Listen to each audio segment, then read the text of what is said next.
The early morning air at Fort Bragg carried a crisp bite that hinted autumn was just around the corner. A thin mist clung to the training grounds, curling in wisps over the grass as the sun climbed above the tree line. The base was already alive. With motion Humvees rumbled past, soldiers jogged in formation, and the sharp crack of rifles echoed from the far end of the firing range. Colonel James Davis stood at the edge of the main sniper range, hands clasped behind his back. He was in his late 50s, silver at the temples, posture as rigid as the steel support beams of the observation tower. His eyes swept over the day's activity teams preparing rifles, spotters adjusting scopes, instructors barking corrections. He liked the order of the range, the discipline of it. The firing schedule was tight. Today's drills included wind-reading exercises, variable distance shots, and moving target simulations for a group of advanced trainees. Every minute counted, which is why he noticed immediately when someone completely out of place approached. She was walking alone, wearing a pair of worn jeans, a faded ball cap, and a dark green hoodie zipped halfway up. Her boots were scuffed, not the standard issue tan, and there wasn't a patch or insignia anywhere on her clothing. No rifle case, no spotting scope, just a small duffel bag slung over one shoulder. The gate guard, Sergeant Miller, intercepted her. Davis could see their exchange from his position. Miller's brows knit together, his hand gesturing toward the authorized personnel sign bolted to the chain-link fence. The woman didn't look rattled. She waited for him to finish, then said something that made Miller glance toward Davis. Davis sighed and started walking over. When Miller waved him down, the colonel already suspected this would be one of those conversations that tested his patience. "Sir," Miller said as Davis reached the gate, "This, visitor says she wants to use the range." Davis looked at her directly for the first time. Mid-20s, maybe. Average height, lean build. Her brown hair was tucked beneath the cap, and her face carried the kind of calm confidence you usually saw in seasoned shooters. But he dismissed the thought. Too many people thought they were better than they were. "You military?" he asked, his tone clipped. "No, sir," she replied. The sir didn't sound forced or mocking, just factual. "Then I think you're lost," Davis said.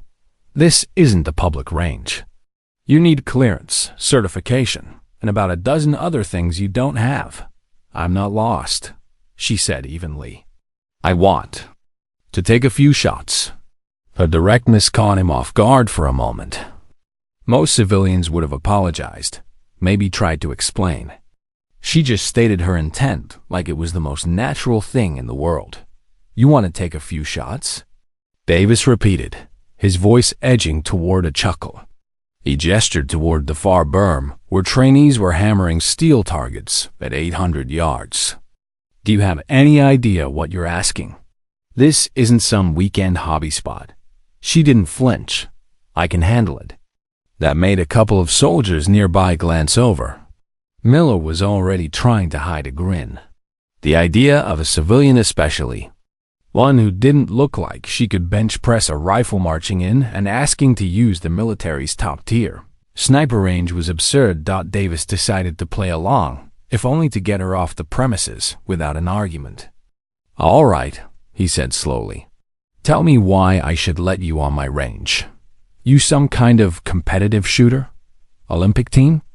YouTube trick shotter?" "No," she said. "I just know how to shoot." He waited for more. Nothing came. Her stillness annoyed him. Most people tried to justify themselves, name drop experience, pull up cell phone pictures, brag about shooting trophies. She offered nothing but that steady, level gaze. "Listen," Davis said, lowering his voice so the soldiers nearby couldn't hear.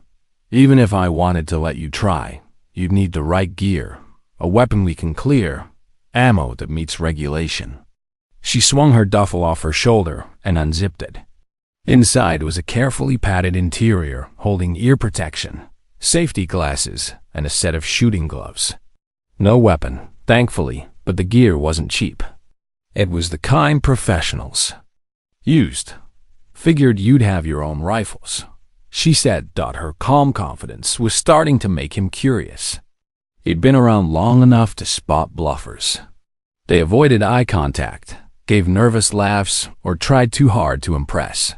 She was doing none of those things. All right, he said finally. You know what? Fine. Let's see what you've got. Miller's eyebrows shot up. Sir, you are letting her. Relax, Sergeant. She wants to shoot. We'll give her a rifle and a single target, and we can all get back to work. As they walked through the gate, the murmurs started. Soldiers cleaning rifles glanced up. A few of the spotters paused their rangefinders to watch. It wasn't every day a civilian, let alone a young woman, who looked like she might be headed for a coffee shop rather than a sniper, lane-stepped onto their turf. Davis led her to an open firing lane near the edge of the range. The air smelled faintly of gunpowder, and the rhythmic ping of bullets striking steel carried over from the other lanes. A long wooden bench held sandbags, a spotting scope, and an empty rifle rest. You'll be supervised the whole time, Davis said, stopping at the bench, and you'll start with a single shot. If you can't handle the recoil or can't hit the berm, we stop. Understood? Understood, she said. He studied her again, still calm. Not cocky, but not intimidated either. He didn't like not knowing what he was dealing with. Name? He asked. Emily Carter. He nodded slowly. All right, Carter. Let's see if you can do more than talk. From across the range, a few soldiers gathered casually, pretending to work on their rifles while keeping an eye on the scene. Nobody wanted to miss what they assumed would be a quick, amusing failure. Davis called over Corporal Hayes, one of the range techs. Bring me the Barrett, he said. If Emily noticed the sudden change in energy around her, she didn't show it. She just rested her hands on the edge of the bench, looking toward the distant paper silhouette target flapping in the light breeze. In the back of his mind, Davis was already picturing the scene. One sharp recoil, her shoulder jolted back, maybe a grimace, maybe a missed shot, something to satisfy the small crowd. Then he could politely escort her off and get back to his real work. At least that's what he thought was about to happen. Corporal Hayes returned a minute later, carrying the massive Barrett 50 caliber, cradling it in both arms as if he were carrying an infant made of steel and recoil. The rifle's black frame gleamed faintly in the morning light, its sheer length making Emily seem even smaller by comparison. Davis didn't hand this weapon to beginners. He didn't even hand it to new recruits unless they'd already proven themselves with smaller calibers. The Barrett was a beast, 32 pounds of metal that kicked like a mule, roared like thunder, and made even experienced marksmen respect it. Set it up, Davis ordered. Hayes laid it gently on the bench rest, the long barrel jutting past the sandbags, the bipod legs locking with a crisp metallic snap. He slid the bolt back, checking the chamber, and handed Davis a single 50 BMG round, long as a man's finger and twice as thick. Davis turned the scope adjustment just slightly off center. Not enough to make it impossible, but enough to test her instincts. Then he set the round beside the rifle. 800 yards, Davis said, pointing toward the far berm. The target was a white steel plate, no bigger than a dinner platter, painted fresh so every hit would leave a visible mark. Emily stepped forward, resting her fingertips on the rifle's receiver as if feeling its weight through the bench. Her eyes flicked to the target, then back to the scope. Without asking permission, she adjusted the cheek rest by a few millimeters, then slid her shooting gloves on. Safety protocol? Davis asked. She looked at him and recited word for word the same checklist he drilled into his trainees. Chamber clear until on target. Finger off the trigger until ready to fire. Know your target and what's beyond it. Eye and ear protection on before loading. Her Voice was steady. No hesitation. A ripple of amusement passed through the small crowd of soldiers that had formed behind them. Some were whispering bets, whether she'd even hit the target, whether the recoil would make her flinch so hard she wouldn't take a second shot. Davis slid the single round toward her. Load up. Emily picked it up, the brass case catching the light, and fed it smoothly into the magazine. The bolt slid forward with a heavy clunk. She leaned forward, settling into the prone position on the mat they'd rolled out for her. The way she moved caught Davis's attention, and no awkward fumbling, no uncertainty. She aligned her body with the rifle's axis, squared her shoulders, and rested her cheek against the stock like she'd done it 1,000 times. Hayes muttered under his breath, "She's at least handled one before." The air was still, the morning. Wind only a faint breath moving left to right. The distant steel plate shimmered slightly in the heat haze rising off the berm. Emily adjusted the scope, her fingers spinning the turret with a precision that made Davis narrow his eyes. She wasn't just fiddling. She was dialing corrections like someone who'd been taught by a pro. "You good?" Davis asked. She didn't answer immediately. Her right hand was on the pistol grip, her left adjusting the bipod height by a hair. Finally, she said, "Winds 2 miles an hour, cross from left." About 4 mil correction. That made Davis pause. That was exactly the reading his spotter had given him minutes earlier. Her breathing slowed, the rise and fall of her shoulders becoming barely perceptible. Finger outside the trigger guard. She kept both eyes open for a moment, then closed one and exhaled slowly. The Barrett roared. The sound was less like a rifle shot and more like a controlled explosion. A wave of concussion rolled over the observers, the shock wave thudding in their chests. 800 yards away, the plate rang out with a sharp ping dead center. Even from here, Davis could see the black scorch mark where the bullet's jacket had sheared paint away in a perfect circle. The murmur stopped for a few seconds. There was only the faint smell of burnt powder drifting on the breeze and the slow settling of the rifle's barrel. Emily clicked the safety back on, pulled the bolt to clear the chamber, and placed the empty case gently on the bench. Then she looked at Davis. "Next target?"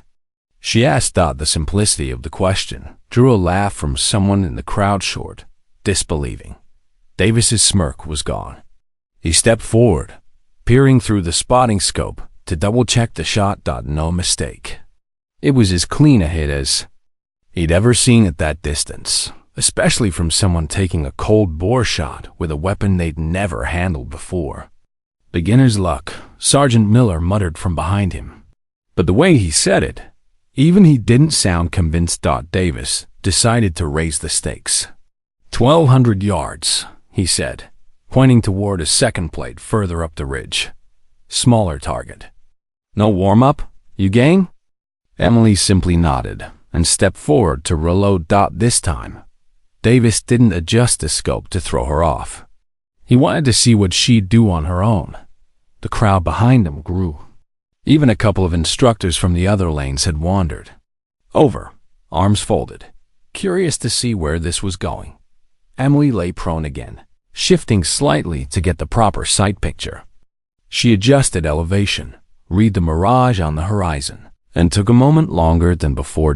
Crack. The distant plate jerked, swinging wildly from its chains. Hayes's jaw tightened. No way. 2 shots, 2 perfect hits. Now the murmurs weren't about whether she could shoot. They were about who she was. Where'd she learn that? She's not military. Maybe CIA. Emily ignored them. She was already scanning for the next challenge. Davis studied her carefully. Her breathing never spiked. No grin, no celebration, no nervous glance for approval, just calm readiness, as if this was all exactly as she expected it to be. First time that morning, Davis felt a twinge of something he hadn't expected. Curiosity mixed with respect. "All right," he said quietly, almost to himself. "Let's see how far this goes." For several long seconds after the second steel plate rang out, no one spoke. The air itself seemed to hold its breath, as if the sound of the impact was still traveling through the trees lining the far ridge. It wasn't just that she had hit both targets, it was how she had hit them. 2 shots, both cold bore, both under conditions even trained snipers sometimes failed to manage. And both dead center, from the observation deck above the lanes. Sergeant First Class Alvarez leaned on the rail, his coffee forgotten in his hand. "That," he said under his breath, "was not a fluke." On the ground, soldiers shifted uneasily. The easy smiles and quiet bets that had marked her arrival were gone. Now there was something else in their eyes, part disbelief, part professional respect they didn't want to admit just yet. Colonel Davis didn't say anything right away. He just studied her, noting every tiny detail. The way her breathing remained steady after firing, the absence of any visible adrenaline tremor in her hands, the clinical way she handled the Barrett, as if it were simply a tool, not a weapon of legend. Emily stayed prone, her eyes scanning the range. "What's next?" she asked, almost casually. Her tone wasn't arrogance. It was a request, but it still landed in the air like a gauntlet. Davis decided to give her something only his best trainees attempted. He gestured toward Hayes. Moving targets. Both directions, staggered distances. Hayes gave a slow nod, almost like he was testing the colonel's seriousness. "Yes, sir." Within minutes, the techs were rolling out 2 motorized rigs, simple enough devices on tracks, each carrying a human silhouette target that could move at variable speeds. One was set at 600 yards, the other at nearly 1,000, and both would cross her line of sight at irregular intervals. Even elite shooters sometimes missed their first few attempts at moving targets. Tracking the lead, compensating for wind drift, and maintaining sight picture under recoil was an unforgiving science. "You get 3 rounds, Davis said. 1 for each pass. You miss, we're done." Emily simply nodded again. She didn't ask about target speed or direction. She just rose to a crouch, unzipped her duffel, and pulled out a slim notebook that made Davis raise an eyebrow. She flipped it open and scribbled something, a series of numbers and short notations. Then she closed it, put it back, and lay down again behind the Barrett. The crowd was silent now, their curiosity sharpening into something more intent. The first target began its run. The rig whirred softly as the silhouette glided across the range from left to right. Emily tracked it smoothly, her barrel movement minimal, her body alignment perfect. The Barrett thundered. The silhouette jolted mid-stride as the round punched through its chest, the impact swinging it violently on its mount before the rig carried it out of view. A few low whistles cut through the air. That was no lucky shot. That was a clean, calculated kill at 600 yards on a moving target. Before the murmurs could grow, the second target came into play right to left, faster, and nearly double the distance. She adjusted immediately, her scope sweeping in a slow, controlled pan. The second shot broke, the recoil slamming into her shoulder with a muffled thud against the stock. The target spun wildly. Another hit. Davis didn't react outwardly, but his pulse had quickened. The third pass was the cruel one. Both rigs would move simultaneously in opposite directions at staggered speeds. It was designed to overwhelm the shooters. Processing speed, make them commit to one target and lose the other. She fired twice in rapid succession. Both targets took hits within seconds of each other. The crowd actually gasped. No one tried to hide it. Emily eased the Barrett's safety on, rolled onto her side, and began removing her gloves. Her breathing was still controlled, her face unreadable. "How far is your range's longest target?" she asked, as if she'd just been warming up. The question seemed to break whatever spell had settled over the group. Hayes gave a quiet laugh, more incredulous than amused. "1.25 miles," he said. But we don't, start people there. Davis's mind was racing. Everything about this woman, her composure, her technique, her effortless transition between static and dynamic shooting, was wrong in the best possible way. She wasn't just skilled. She was trained, deeply trained. And not the kind of training you picked up from a weekend course or a hunting trip. He found his voice again. Where did you learn to shoot like that? She stood, brushing grit from her jeans. Montana, she said simply. My father taught me. Davis frowned. Your father was military? She nodded. Retired Navy SEAL. Spent most of his last tour as a sniper instructor. It clicked, the precision, the scope adjustments without hesitation, the way she treated the barrack like an old friend instead of a beast to be tamed. Still, there was something in the way she said it, without pride, without storytelling embellishment, that made him think she wasn't trying to impress him. She was just stating facts. A voice called from the back of the crowd, breaking the moment. Colonel, you have to put her through the challenge course. A low ripple of agreement passed through the soldiers. Davis studied her for a long second. He could end this now, send her on her way with a nod of respect. Or he could see just how far her skill went. You know what? He said finally, we've got one last test. It's called the SEAL Sniper Challenge Course. 50 targets, varying distances. Multiple firing positions, simulated combat environment. You clear it. You don't just get my respect. You'll have done something few active SEALs have managed. Emily's expression didn't change. She only said, when do we start?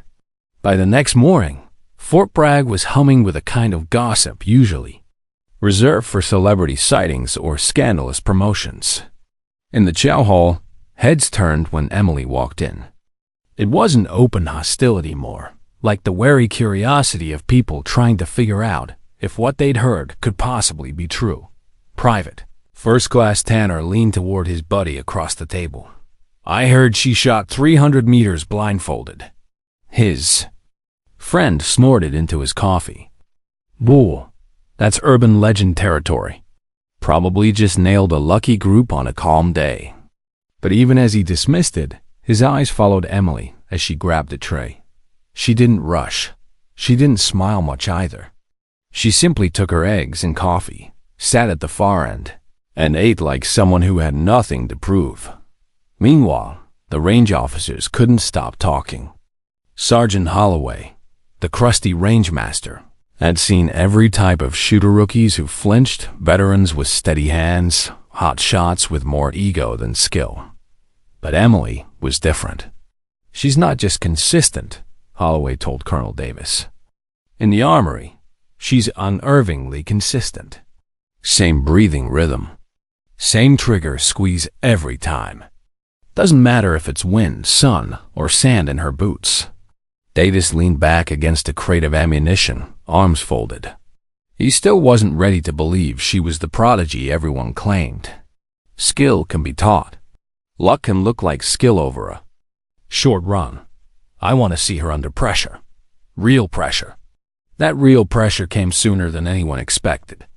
2 days later, 3rd Special Forces Group organized a high-intensity marksmanship competition. It wasn't just shooting at static targets.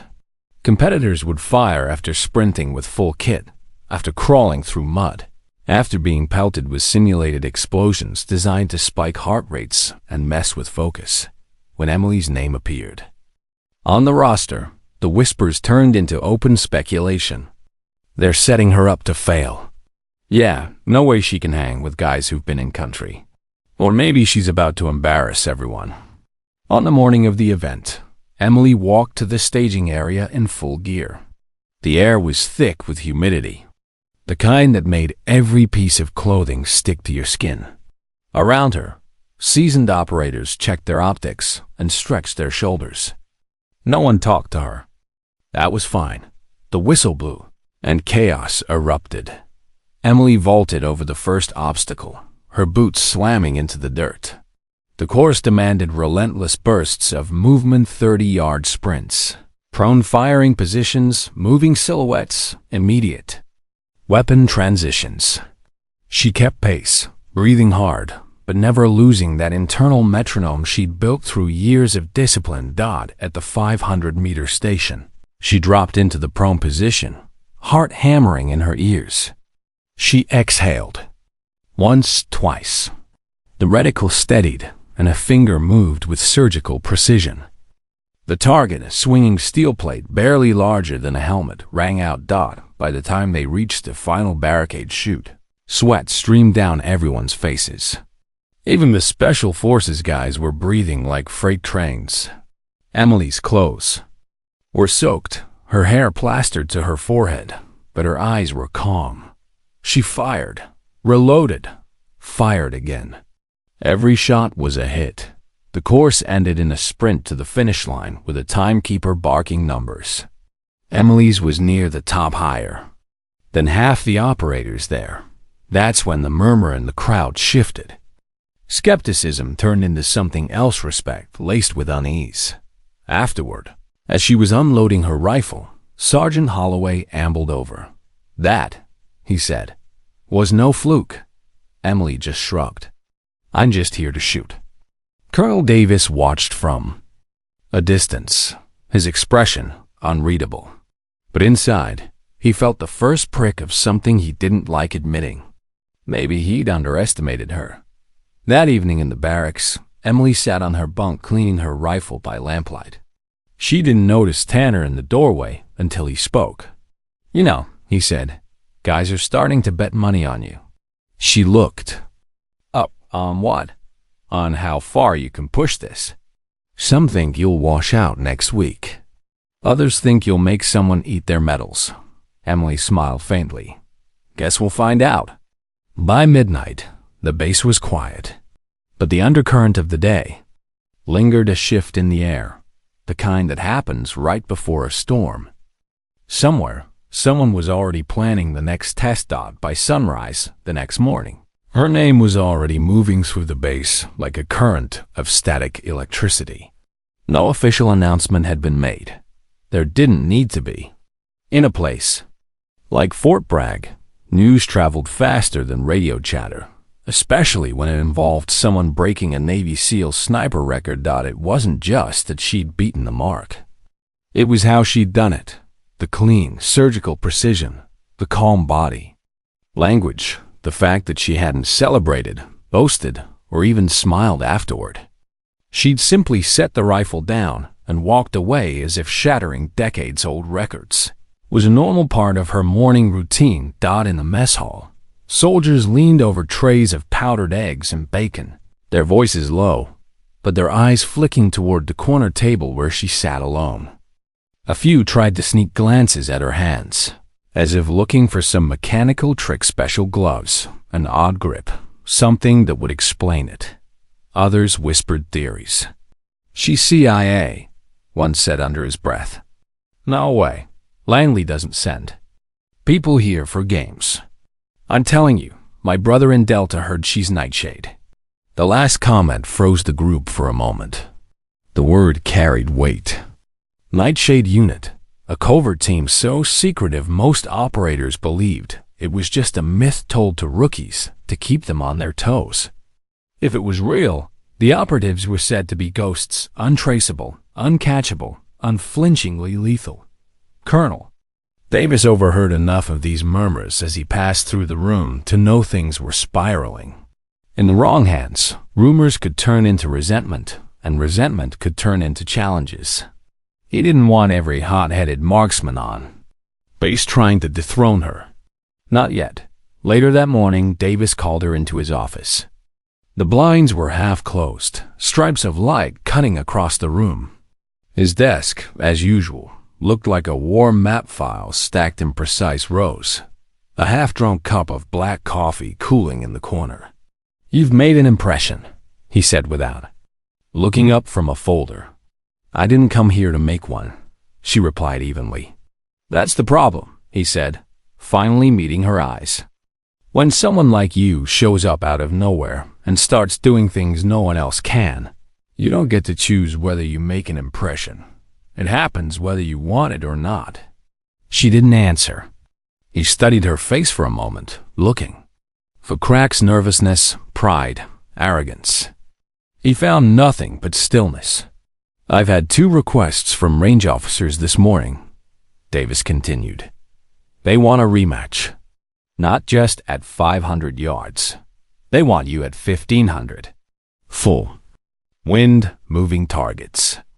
"That's fine," she said, as if he'd just told her what was for lunch. He leaned back in his chair. "I'm not sure you understand. They're not just testing your skill. They're testing your place here. And if you beat them again, well, I'm going to have a bigger problem on my hands than just a few bruised egos." She tilted her head slightly, as if weighing her words. "And if I lose?" Davis smirked faintly. "Then the legend dies before it gets started." But something about the way she sat straight back, hands still told him she had no intention of letting that happen. That afternoon, on the outdoor training deck, 2 Navy SEAL snipers waited with their rifles. Both had combat ribbons that told stories without words.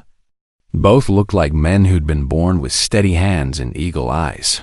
When she walked up carrying the same bolt-action rifle from the day before, a hush fell over the crowd.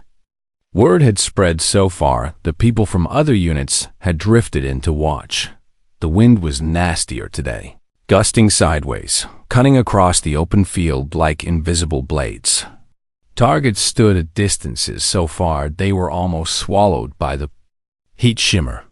Some moved slowly on rails.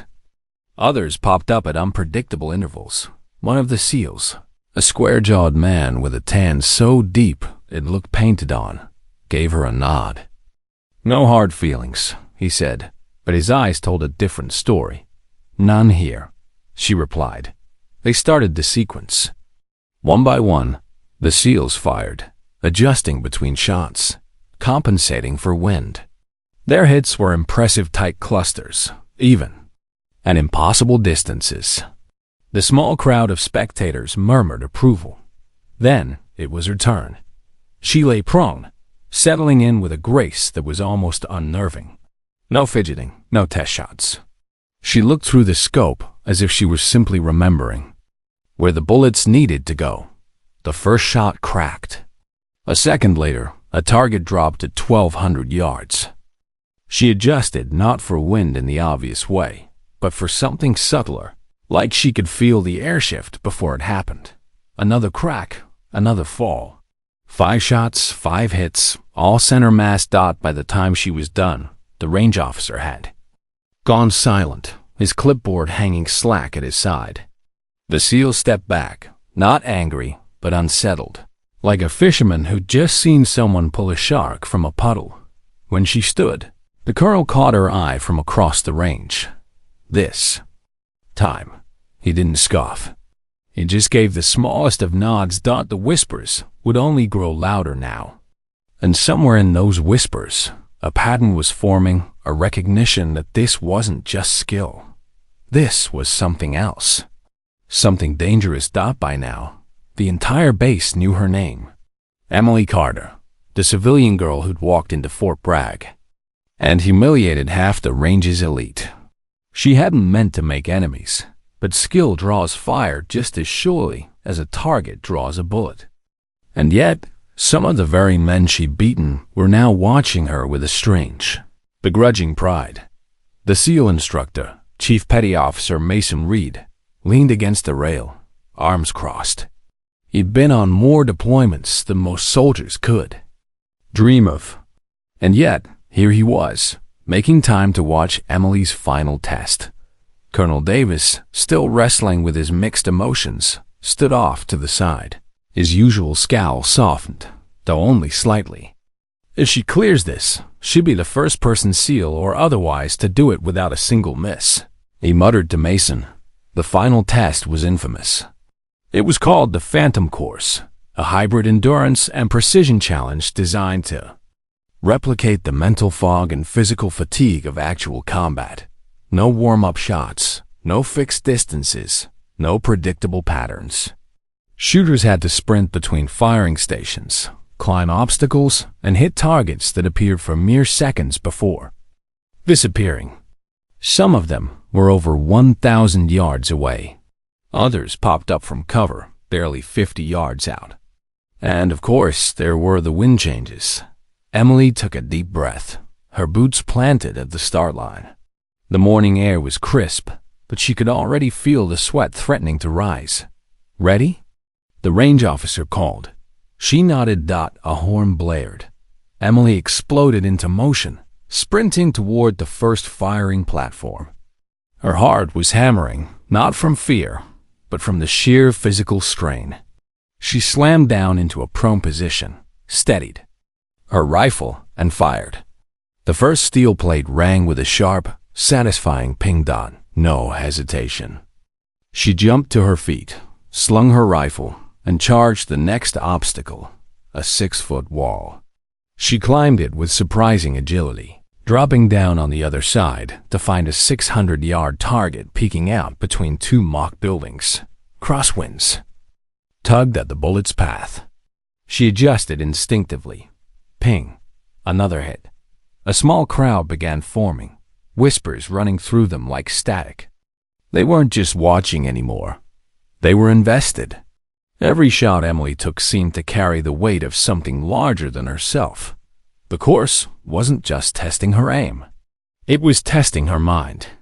After 15 minutes of running, vaulting, crawling under wire, and hitting targets at impossible angles, her breathing turned ragged. Sweat stung her eyes. Her fingers trembled. The next shot came at the worst possible moment, a fast-moving target on a motorized track at nearly 900 yards. She had 3 seconds to acquire, track, and fire. She dropped to one knee, exhaled, and led the target. Just enough. The rifle cracked. Ping. Colonel Davis's jaw tightened. That was lucky, he muttered. The Mason caught the flicker of admiration in his eyes. Luck doesn't stack like this, Mason replied. The final stretch was brutal. Emily's legs screamed as she sprinted uphill toward the last firing station. This one was infamous for breaking even the best shooters, a tiny steel plate at 1,200 yards, barely the size of a coffee mug, with unpredictable gusts whipping across the valley. She dropped prone, adjusted her scope, and waited for the wind to pause. Only it didn't. The seconds were bleeding away, and the range officer's voice boomed. 15 seconds. She tuned out the voices, the wind, even her own heartbeat. All that existed now was the target. She visualized the bullet's arc, the wind's drift, the exact point where they would intersect. Her fingers squeezed. The report echoed. Then dash ping. The crowd erupted. The sound more like a stadium than a firing range. Mason Reed actually laughed, shaking his head. Well, I'll be damned. Colonel Davis didn't smile, but he stepped forward, extending his hand. Carter, he said, his voice low but firm. You've just broken the Phantom course record. No kidding? Emily shook his hand, her breath still ragged. Guess that means I passed the test, she said with a half smile. He studied her for a moment, then nodded. You didn't just pass. You set a new standard. In that instant, the tension between them shifted. She wasn't just the civilian girl with too much confidence anymore. She was a peer at least in skill, if not in rank. And though Emily didn't know it yet, her performance that day would spark a chain of events that would pull her into a world she'd never imagined. One where skill on the range was only the beginning. The morning sun broke through a veil of thin fog, bathing the training compound in a hazy gold. It should have been peaceful, but for Colonel Davis, the day started with the same sharp taste of urgency that had been lingering since the Brass's visit. They wanted hard proof, that Emily was more than a one-time spectacle. In their minds, skill was one thing. Resilience under chaos was another. And they were about to test her in a way no range, no controlled environment could prepare her for. Emily stood in the armory, pulling her hair into a tight braid. She had been told only that today's exercise would be as close to real as it gets. That phrase, she knew, was military speak for chaos is coming. When Davis entered, he found her calmly checking the bolt on her rifle the way some people check their morning coffee mug for cracks. "You'll be running Operation Redline," he said. "Urban combat scenario. You won't know where the targets are, or how many. You'll have limited ammunition." His voice dropped. "And you'll be hunted." Emily's eyes narrowed. "By who?" "Nightshade Unit," he said simply. Her pulse skipped. She had heard of them Navy SEAL snipers and recon specialists known for moving like shadows. Getting spotted by them was rare. Getting tagged by them in a training sim was almost guaranteed. They took a jeep out to the kill house. Village, a sprawling maze of abandoned buildings, shattered windows, and mock street markets. The fog had thickened again, curling around corners like smoke. Emily's boots crunched on gravel as she stepped out. Somewhere in the mist, she thought she saw a silhouette on a rooftop. It vanished before she could be sure. A voice crackled in her earpiece. "Scenario live in 5, 4, 3. The buzzer screamed. Emily dove into the nearest alley, pressing herself against brick as a sharp crack split the air. A round hit the wall inches from her head, spitting dust into her eyes. She didn't even look. She rolled forward, slipping into an abandoned cafe. Inside, the smell of dust and rust filled her nose. She crouched, scanning through a broken front window. Movement on a balcony across the street. She steadied her breath, lined up the shot, and squeezed the trigger. The target, a mannequin dressed in urban camouflage, jerked and fell.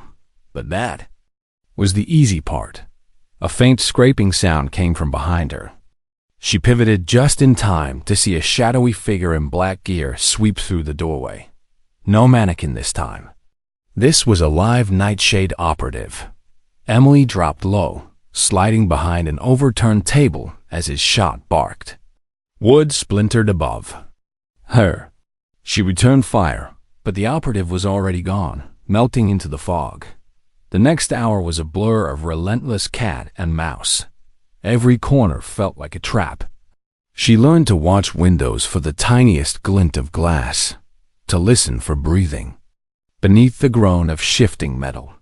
Twice she spotted her hunters only because their shadows moved against the grain of the fog dot. By the time she reached the central plaza, her ammo counter read 3 rounds left.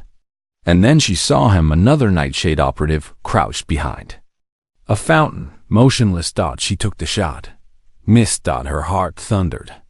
She had 2 bullets and at least one more hostile in the field. The hiss of boots on gravel made her spin. The final operative was already raising his rifle. No time for thought. She dropped to her knee, sighted center mass, and fired. He went down with a sharp grunt, blue smoke billowing from his hit sensor. The buzzer sounded, ending the scenario.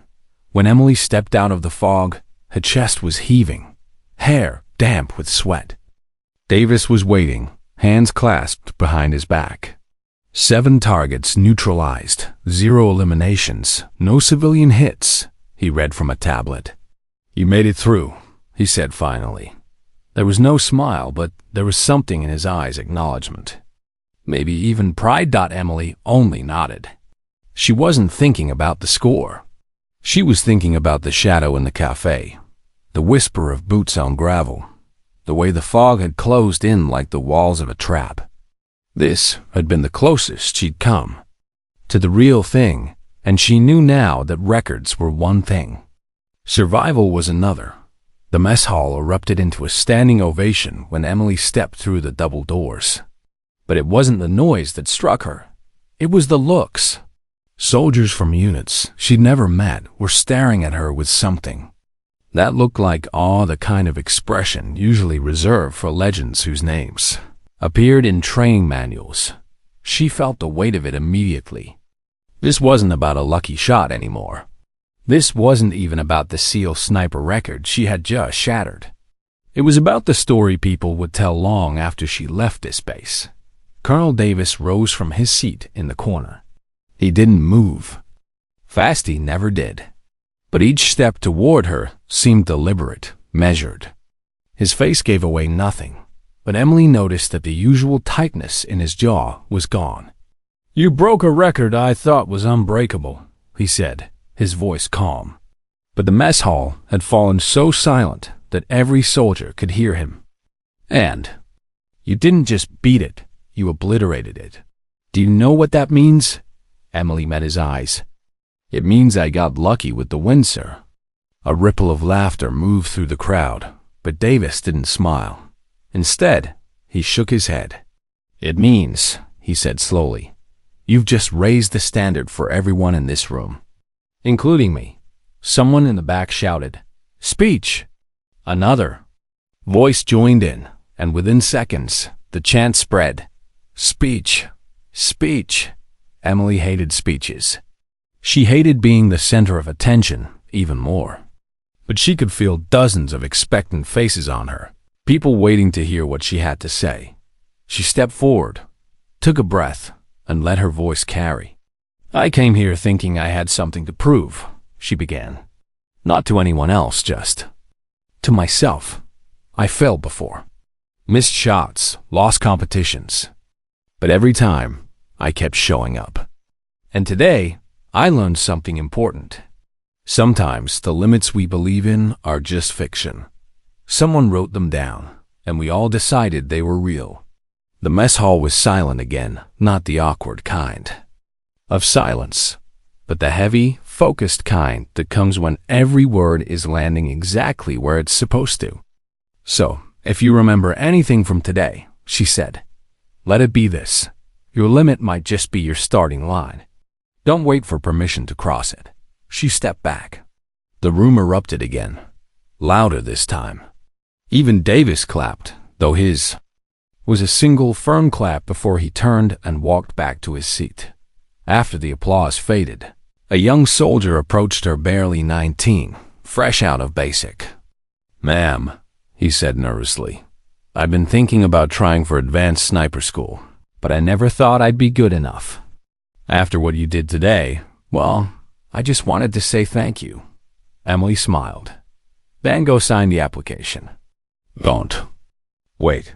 That night, she found herself walking alone down the range. The targets were gone, the wind had died, and the moonlight stretched long shadows across the dirt. She placed her hand on the cold steel of the bench she'd shot from earlier and closed her eyes down. It wasn't the number of hits that mattered. It wasn't even the record itself. What mattered was that she'd stepped into an arena built for people who weren't supposed to be like her. And she hadn't just survived, she'd owned it. Her phone buzzed in her pocket. A text from an unknown number. "Impressive work today. We should talk. Commander Travis Dubois." Emily stared at it for a long moment. Dubois' elite Navy SEAL team. The kind people didn't get invited to meet unless they had something rare. To offer doubts, she typed a simple reply, named the time and place. When she walked back toward the barracks, she noticed Davis standing outside, hands behind his back.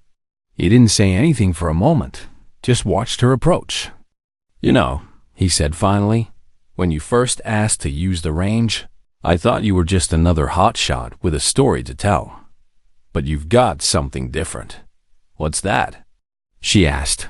"Patience," he said. "Most people think greatness is about speed, power, or talent. But it's patience, the willingness to wait for the perfect moment, that wins the shot." She nodded. "Guess I'll have to keep proving that."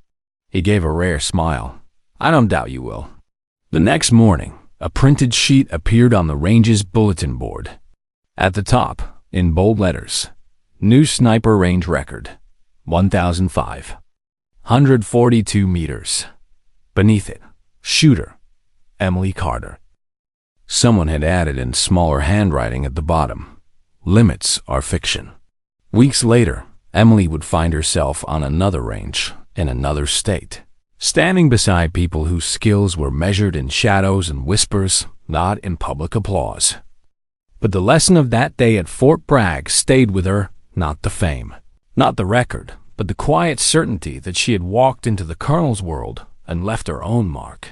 And somewhere in a file room in Washington, next to the names of the best marksmen in U.S. military history, there would be hers. Not with an asterisk, not with a footnote, just the name, the distance, and the proof that sometimes, when you aim higher than anyone thinks possible, you hit more than just the target. If you enjoyed this story, don't forget to hit the subscribe button and become a part of our Everyday Life Stories community. Where are you watching from? Drop a comment below. We love hearing from our amazing viewers around the world.